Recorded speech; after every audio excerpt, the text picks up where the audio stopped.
Nadie lo esperaba. En un escenario dominado por decisiones políticas, alianzas peligrosas y una idolatría creciente, emerge un hombre sencillo, proveniente de una región poco conocida. No hubo anuncio, ni preparación, ni ceremonia, solo su presencia. Elías, el Tisbita, entra en escena directamente, sin rodeos, caminando hacia el centro del poder en Israel, el palacio del rey Acab, un rey que se había apartado de los caminos de Dios, influenciado por su esposa Jezabel, llevando al pueblo a adorar a otros dioses, especialmente a Baal. El ambiente era hostil para alguien como Elías.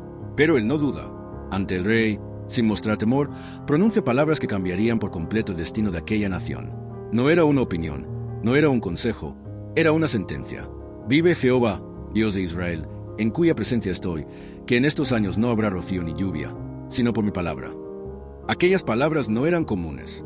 En una tierra donde la agricultura dependía por completo de la lluvia, esto significaba más que un cambio climático. Era el anuncio de una profunda crisis. Sin lluvia, no habría cosecha. Sin cosecha, no habría alimento. Sin alimento, reinaría la desesperación. Elías se enfrentaba directamente no solo al rey, sino también al sistema espiritual establecido. Baal era considerado el dios de la lluvia y la fertilidad. Al declarar que no llovería, Elías desafiaba, en la práctica, esta falsa creencia. Era como decir, quien controla la lluvia no es Baal, es el Dios de Israel.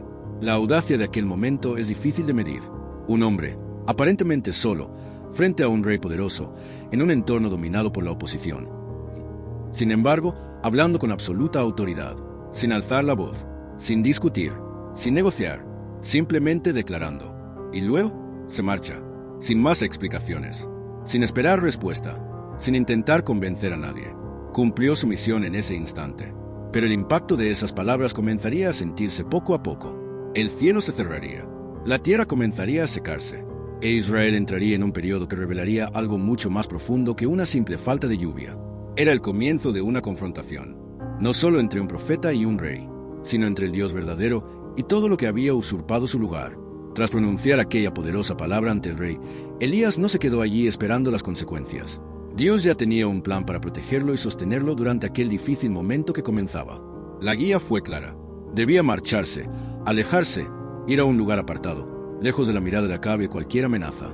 No fue una retirada voluntaria, sino una dirección divina, un tiempo de ocultamiento, pero también de preparación. Elías obedeció. Fue al arroyo Kerit, un lugar sencillo y apartado, rodeado de naturaleza. No había multitudes, ni construcciones, ni comodidades humanas. Solo silencio y dependencia. Allí, en aquel entorno aparentemente limitado, algo extraordinario comenzó a suceder. Dios comenzó a sostenerlo de una manera completamente inesperada. Los cuervos le traían comida. Por la mañana, pan y carne. Al atardecer, de nuevo pan y carne. Todos los días, sin falta. Era algo que desafiaba toda lógica. Los cuervos no eran conocidos por compartir comida, y mucho menos por obedecer órdenes humanas. Pero esto no era obra humana. Era provisión divina. Mientras tanto, Elías bebía del arroyo. Ese pequeño riachuelo se convirtió en su fuente de sustento, su supervivencia en medio de la sequía que comenzaba a afectar a toda la tierra. Afuera, la crisis empeoraba. El cielo estaba nublado. La tierra comenzaba a sentir los efectos de la falta de lluvia. Pero allí, en ese lugar escondido, Elías estaba siendo cuidado.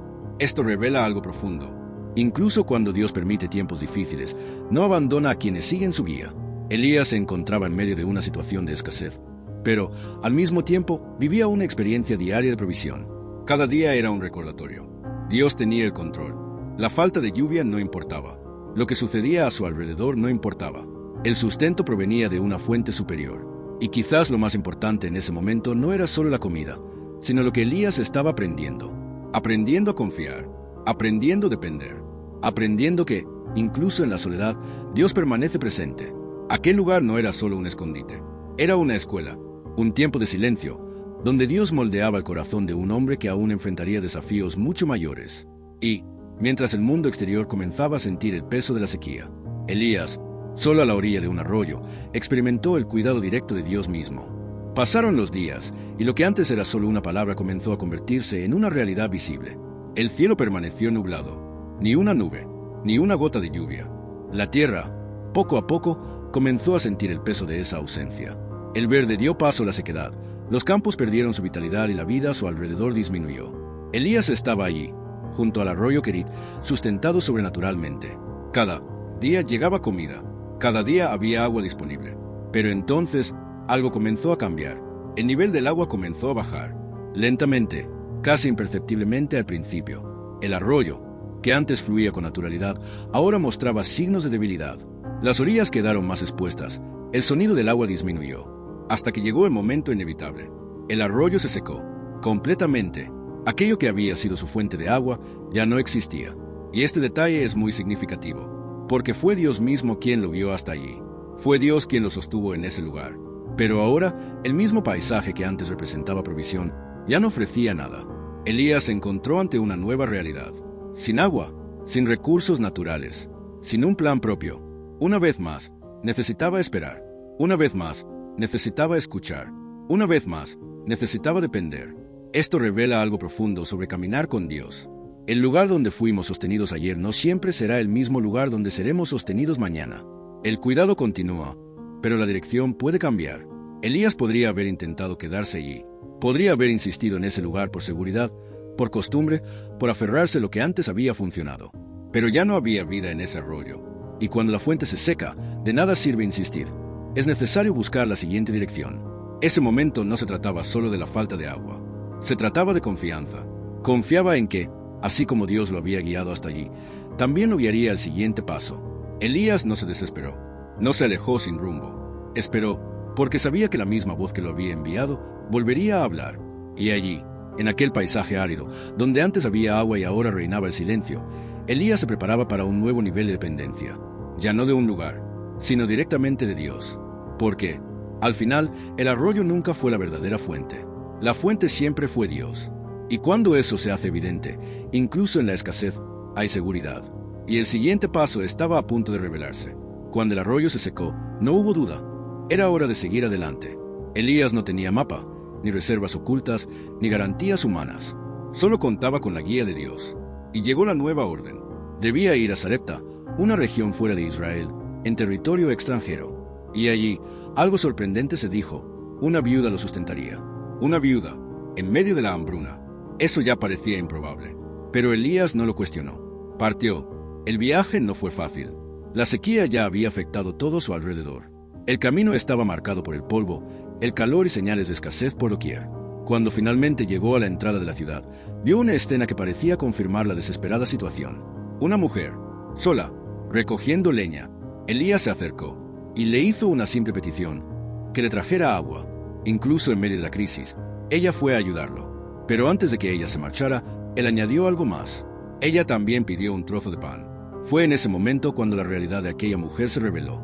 Se detuvo, respiró hondo y respondió con sinceridad. Dijo que no tenía pan, solo un puñado de harina en una olla y un poco de aceite en una jarra. Estaba allí reuniendo esos ingredientes para preparar su última comida, para ella y para su hijo. Después de eso, esperaban la muerte. No les quedaban recursos, no les quedaba esperanza. El hambre había llegado a su límite. Aquella mujer no solo estaba pasando apuros, estaba al final. Y es precisamente en esta situación que Dios guía a Elías. Esto revela algo poderoso. Dios no lo envió a alguien con abundancia. Lo envió a alguien que también necesitaba un milagro. Y allí, ante esa dura realidad, Elías hace algo que, a primera vista, parece aún más difícil.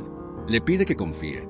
Le pide que, aun con tan poco, se prepare primero para él, y luego para ella y su hijo. Pero junto con esa petición, llegó una promesa, una palabra clara. La harina no se acabaría. El aceite no se agotaría, hasta que la lluvia volviera a la tierra. Ese momento fue decisivo. Para esa mujer, no fue solo una decisión práctica, fue una decisión de fe. No tenía casi nada. Y, sin embargo, se la invitó a actuar como si tuviera suficiente. Y es en este punto donde la historia comienza a cambiar. Porque, cuando todo parece haber terminado, Dios sigue escribiendo un nuevo comienzo. La decisión de la mujer no fue sencilla. Ante Elaiche, tenía en sus manos prácticamente todo lo que poseía. Un poco de harina, un resto de aceite y la certeza de que aquello representaba la última comida para ella y su hijo. Era el límite, el punto en el que la esperanza ya no parecía tener sentido. Y sin embargo, decidió confiar. Regresó a casa, preparó la comida como Elaiche le había pedido y se la dio primero. Un pequeño gesto a los ojos de un observador externo, pero enorme ante su situación. Era más que compartir. Era creer en una palabra cuando todo a su alrededor decía lo contrario. Y entonces, algo empezó a suceder. Cuando volvió a la olla de harina, todavía quedaba. Cuando fue a la jarra de aceite, todavía quedaba. Al día siguiente, otra vez. Y al siguiente, también. Cada vez que buscaba, encontraba suficiente. No más de lo que necesitaba, pero nunca menos. La harina no se acabó. El aceite no cesó. Fue un milagro continuo, silencioso, pero constante. No fue una multiplicación explosiva, visible de repente. Fue algo que sucedió día tras día, sosteniendo esa casa en medio de la peor crisis que la tierra jamás había enfrentado. Afuera, el hambre se intensificaba. La gente sufría. Los recursos desaparecían. Pero dentro de esa casa había sustento. Esto revela algo profundo. Dios no solo realiza grandes milagros visibles, también sostiene en los detalles, en lo cotidiano, en las cosas sencillas que se repiten a diario. Cada comida preparada allí era prueba viviente de que la palabra se había cumplido. Y más aún, esa mujer comenzó a vivir una realidad completamente diferente. Antes, se preparaba para morir. Ahora, era sustentada. Antes, lo poco que tenía representaba el fin. Ahora, ese mismo poco se convertía en suficiente cada día. Y Elías estaba allí, viviendo con ella y su hijo, siendo testigo de ese cuidado constante de Dios. Esa casa, sencilla y olvidada a los ojos del mundo, se convirtió en un lugar donde lo imposible sucedía a diario. Todo por una decisión, todo por una palabra, y todo porque, incluso en medio de la escasez, Dios demostró que Él sigue siendo la fuente. No importa la cantidad de recursos, no importa el entorno. Cuando Dios provee, nada falta. Durante un tiempo, todo pareció estar en orden en aquella casa. Los víveres seguían llegando a diario. No faltaba harina, no escaseaba el aceite, y la vida continuaba, incluso en medio de la hambruna que asolaba toda la región. Aquella mujer, que una vez había estado al borde de la desesperación, ahora experimentaba un milagro constante. Pero de repente, sucedió algo inesperado. Su hijo enfermó. Al principio, pudo haber parecido algo pasajero, un malestar, una debilidad, algo común. Pero la situación empeoró. Su respiración se debilitó, hasta que se detuvo por completo. El niño murió. Aquella escena, que una vez había estado marcada por la esperanza, ahora estaba llena de dolor. La madre, abrumada por el sufrimiento, miró a Elías con el corazón destrozado. En medio de su dolor, brotaron palabras duras. No entendía lo que estaba sucediendo, después de todo lo que Dios había hecho. Porque esto ahora fue un momento de confusión, de interrogantes, de profundo dolor. Elías también sintió el peso de aquel momento. Tomó al niño en brazos y lo llevó a la habitación donde se hospedaba. Subió las escaleras, recostó el cuerpo del niño en la cama, y allí, a solas, comenzó a clamar. No era una oración distante. Era intensa, sincera. Habló con Dios, preguntó, pidió, buscó una respuesta. Y entonces hizo algo aún más extraordinario. Se extendió sobre el niño en un gesto de entrega total y volvió a clamar. Una vez, 2 veces, 3 veces. Era perseverancia, era fe en acción. Era alguien que no aceptaba ese final. Y entonces sucedió lo imposible. La vida regresó. El niño volvió a respirar. El cuerpo que estaba sin vida ahora reaccionaba. El silencio de la muerte se rompió con la presencia de Dios. Elías tomó al niño en brazos y bajó a donde estaba la madre. Y él dijo algo sencillo, pero lleno de significado. Mira, tu hijo vive. El dolor dio paso a la sorpresa. La desesperación fue reemplazada por algo que las palabras difícilmente pueden explicar. Sostuvo a su hijo vivo, respirando, allí, frente a ella. Aquel momento no fue solo un milagro, fue una revelación. Entonces declaró que ahora sabía que Elías era, en efecto, un hombre de Dios, y que la palabra del Señor en su boca era verdad. Lo que comenzó con el sustento diario, se convirtió en algo aún mayor. Dios no solo lo sostuvo, dio vida, incluso cuando todo parecía perdido, incluso cuando ya no quedaba ninguna solución humana. Aquel episodio marcó esa casa para siempre, porque demostró que el poder de Dios no se limita a lo necesario. Él va más allá, Él logra lo imposible, y transforma los finales en nuevos comienzos. El tiempo pasó, la sequía seguía azotando la tierra, y lo que Elías había predicho era ahora imposible de ignorar.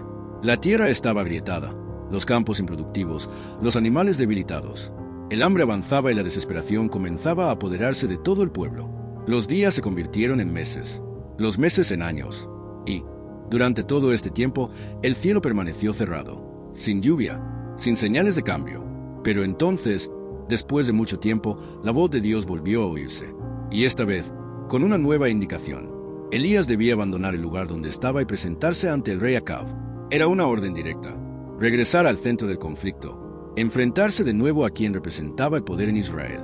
Pero ahora había algo diferente. El mensaje ya no era sobre el cierre del cielo, era sobre la apertura. Dios dijo que traería lluvia de vuelta a la tierra. Después de tanto tiempo de escasez, algo nuevo estaba a punto de suceder. Pero antes, Elías necesitaba tomar una postura. Necesitaba regresar. Era un momento decisivo. Porque aquel mismo rey que había escuchado la sentencia de sequía, ahora escucharía el anuncio del cambio. Elías, una vez más, no cuestionó. Se puso de pie. Abandonó aquel lugar donde había vivido tantos momentos trascendentales y se dirigió hacia el encuentro que podría cambiar el curso de la historia de Israel. Mientras tanto, la situación exterior seguía siendo crítica. La hambruna ya había alcanzado niveles extremos. El propio rey Acab recorría la tierra en busca de algún pasto, intentando mantener con vida a los pocos animales que quedaban. Era un claro reflejo del colapso que asolaba la nación. Y, en este contexto, el reencuentro entre Elías y Acab no sería un encuentro cualquiera. Sería el comienzo de una confrontación aún mayor, porque no se trataba solo del regreso de la lluvia. Se trataba de algo más profundo, algo espiritual, algo que involucraba los corazones de la gente. Elías estaba a punto de dar un nuevo paso, un paso que no solo anunciaría el fin de la sequía, sino que revelaría claramente quién controlaba realmente todo. El cielo estaba a punto de abrirse, pero antes había que afrontar algo. Finalmente, se llevó a cabo la reunión. Tras años de sequía, silencio y tensión acumulada, Elías se presentó una vez más ante el rey Acab. Pero esta vez no se trataba solo de una conversación entre dos hombres. Era el comienzo de una confrontación que involucraría a toda la nación. Elías no perdió el tiempo. Propuso algo directo, público e imposible de ignorar. Convocó a Acab a reunir a todo el pueblo de Israel, y también a los profetas de Baal, aquellos que habían contado con el apoyo de la casa real y que ejercían influencia espiritual sobre la nación. 450 hombres, todos reunidos en el Monte Carmelo. El escenario estaba listo. De un lado, una multitud de profetas que representaban una creencia dominante. Del otro, solo Elías. Solo, pero no en desventaja. Ante todos, formuló una pregunta que iba al meollo del problema. ¿Hasta cuándo permanecerán divididos? Si el Señor es Dios, síganlo. Pero si Baal es Dios, síganlo a él. Fue un llamado a la acción. Sin término medio, sin neutralidad. La gente escuchaba, pero permanecía en silencio. Nadie respondía. Entonces Elías propuso el desafío. Cada bando prepararía un sacrificio. Lo colocarían sobre la leña, pero no encenderían fuego. El Dios que respondiera con fuego del cielo, ese sería reconocido como el verdadero Dios. Era sencillo, directo e imposible de manipular. Los profetas de Baal aceptaron. Comenzaron primero, prepararon el altar, colocaron el animal, lo organizaron todo, y entonces comenzaron a clamar. Gritaron, llamaron, invocaron el nombre de Baal. Pasaron las horas. No sucedió nada. Saltó el sol en el cielo y continuaron. Saltaban alrededor del altar, aumentaban el volumen de sus voces, intentaban llamar la atención de todas las maneras posibles. Pero el silencio permaneció. Elías observaba, y en cierto momento incluso se burló de ellos. Sugiere que quizás Baal estaba ocupado, distraído o incluso durmiendo. Esto aumenta aún más su desesperación. Entonces comienzan a autolesionarse, como parte de sus rituales. Se cortan el cuerpo, derraman sangre, insisten con mayor intensidad. Pero, nada, ninguna respuesta, ninguna señal, ningún fuego. El día avanza, el esfuerzo aumenta, pero el resultado es el mismo. Silencio absoluto. Entonces llega el turno de Elías. Se acerca al altar del Señor, que estaba en ruinas, olvidado. Y lo primero que hace no es clamar, sino restaurar. Reconstruye el altar con 12 piedras que representan a las tribus de Israel. Fue un gesto simbólico que recordaba al pueblo su identidad, su origen, su pacto con Dios. Después, prepara el sacrificio, dispone la leña, coloca el animal, y entonces hace algo aún más sorprendente.